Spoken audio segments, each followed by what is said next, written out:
Now here's something coming up in the world of red wines, and there are now vendors that only sell wines from Portugal, still wines.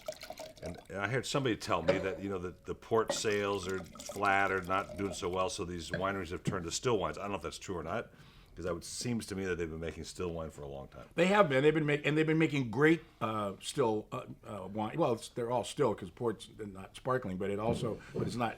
They've been making dry wines and ports.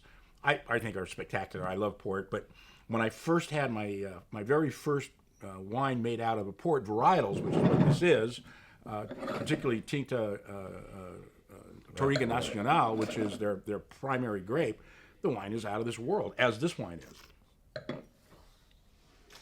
Now, you have to be careful because these grapes are meant to be picked at different times. They're meant to be cut with cognac while they're still sweet. So the noses and the impressions we get are completely different than what we would expect from domestic wines of regular varieties, Cabernet, Merlot, etc.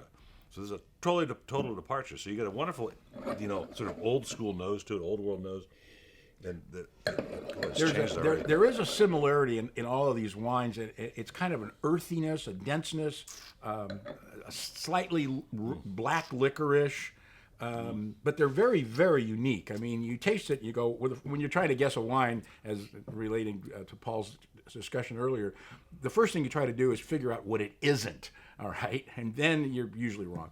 But regardless, this isn't a lot of things that you normally drink. It's not Cabernet. It's not Pinot Noir. You know what's happening right now? It's been now 20, 30 seconds since I tasted it the last time, and I'm getting all these impressions. That licorice you're talking about, that leather, it's all showing up right now. It's really and it's got this grip on your tongue too. I mean, I'd love to see this wine in about 10 years, and then have it with a steak. Yeah, it's got to be like a charred steak. Right?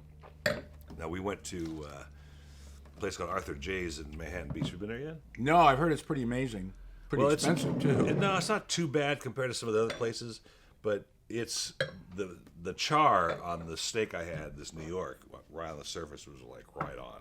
Oh, yeah, well, it better be. It wasn't cheap. Been perfect for this. Oh, by the way, this is $19.99 on the shelf, $12.99 retail, $95 here. I'm still getting that one. It's almost in my nose now. Yeah. It's so indicative of what it